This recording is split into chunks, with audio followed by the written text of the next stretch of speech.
What's up, everybody? Today we're gonna do a pour over. Why would you do a pour over when you have your machine brewing all that stuff like that? Mainly it's a specialty craft kind of thing, right? So like if you spend a ton of money on a beautiful coffee, you're gonna want to like make it this ritual and this craft and do all these fun things rather than just dump it in a machine and chug it, right? There's a lot of different reasons to do a pour over. I really like it. It's almost like a meditation for me. Again, I get to control all of the factors, so I know what it's going to taste like. But because you have to control all the factors, that makes it hard, right? So a couple of pour over things. One, this is the brewer. This is a brewer. This is a V60, right? This thing here, you can see the giant hole in it, is probably the pour over brewer, right? This is the one that everybody uses. Again, use plastic, not the metal or glass or anything like that. Plastic is best. One, it doesn't shatter. Two, it preserves heat better. But because of that giant hole, you really have to control your flow rate, your agitation, all these things like that. So this requires more skill to use, but it is probably the better brewer. What we use at our pop-up is this one right here. This is a Melitta brewer. If you notice, it looks very much like the brewer, the cone holder for my batch machine, right? It looks almost exactly the same, and that's because it is, in all honesty. The reason why we use these at the pop-up is because these are very, very forgiving. Okay, so you can see there's just that one little hole down in there. That little hole controls the flow rate for you, basically. So you can, in essence, fill this sucker up, and then it will drain at a certain rate, which usually lands you right in that sweet spot anyway. So that's why we do this, because when we're like cranking out coffee, one of the things that we don't want is to serve a bad cup of coffee. So this is very forgiving, and it helps us with our quality control. Okay, so with pour overs, time, temperature, and weight. Sorry. This is one where you're really gonna want to weigh it out. I know you've heard me a couple of times say that weighing it out is not that big a deal. This one, it very much is. Okay.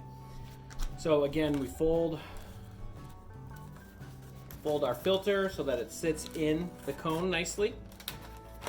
Right. Like so. And then, where'd my coffee go? Here it is.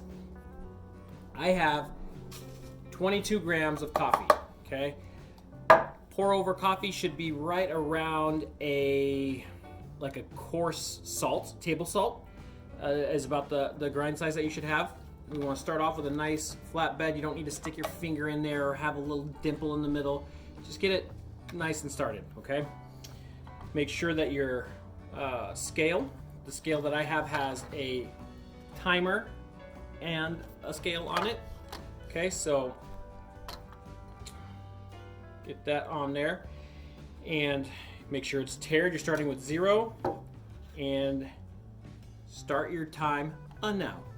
So what we do is we do a bloom, and we do about double the grams. Okay, so if you're using 22 grams of coffee, you're gonna do a pre-wet of about 44 grams. Now, you'll notice I didn't wet my filter.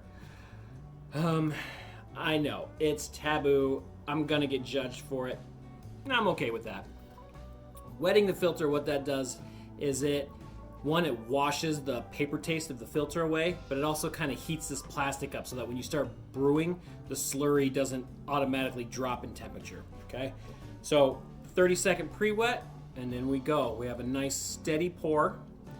We're gonna go in concentric circles, clockwise, just around, nice and slow. We want to pour, so 22 grams, 16 to 1, that means we're going to 350 grams of water. Okay, so just a nice, easy pour.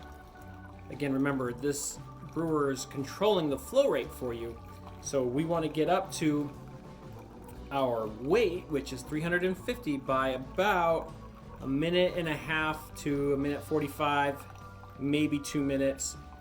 So that way we finish at 3 minutes. So the pull down is going to finish and be done around that 3 minute mark. So I am coming up on 1:25, and I'm going to hit my 350 grams now. Okay, so now we let it go. Normally what I would do, actually, I have a spoon. So what I like to do, this is me, I like to pull the grinds off the sides, and then I like to give it a good swirl and then a spin. That's me. Big debate over it, not a big deal. One of the things that I think you should do though is pull those dry grinds off the side. Give it a swirl or something like that so that the water comes up and pulls them down.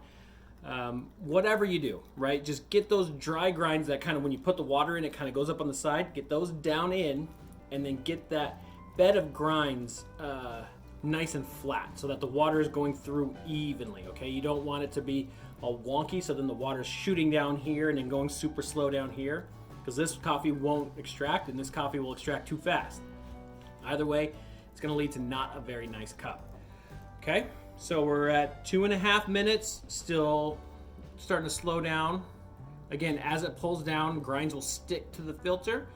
As it goes down, what I do is just every once in a while, give it a little swirl so that those grinds stay in the slurry and it pulls down. We want to keep an eye on the time.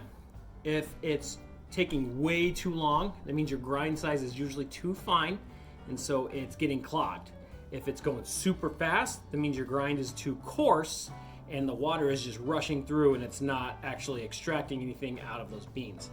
So we're at 3 minutes right now. Still got a couple of drops. Gonna let it go. I don't have a container to pour it into, so we're gonna let her drip.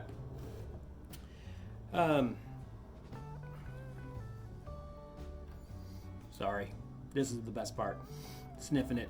When you get these grounds wet, man, the aroma just rushes out. It'll fill the whole room. And like, I brew it at the office, and like when I start brewing coffee, like you can tell all the way across the building because it just is full of aroma. Okay, we're done. I ended at 3 minutes and 40 seconds.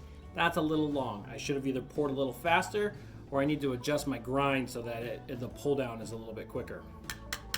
I give it a little tap, pull it out. This stuff, again, coffee grinds are great for gardens. So if you have a garden or a mulch pile or anything, save these, use them, don't just throw them away. All right, set that aside. One thing you want to do too, when you get this cup, so as it brewed, with the machine brewing, we talked about how you don't pull the carafe out during the brewing process. Kind of the same thing. So this bottom part has the sweet part, the body, the astringency at the top. Take your spoon, give that cup a swirl, okay? That way everything, the solution becomes homogeneous, right? Everything is all mixed in together. And now you got a pour over, right? Pour overs are a lot of fun. To get into. It takes a lot of practice, but again, you know what, like if you have a beautiful coffee and you just want to practice and you want to learn about extraction and brewing and what does this happen, like I remember learning about TDS. So like we were figuring out, we would test how many solids were in the water. We could tell at my office like when they changed the water filter because the TDS was adjusting and how that would affect it. So give it a try. If this helps you, let me know. Please share. Again, like, subscribe, share, let your friends know. We're waging war against bitter coffee, and the best way to do that is 1, have good coffee, 2, brew it right. So I appreciate you. Let me know.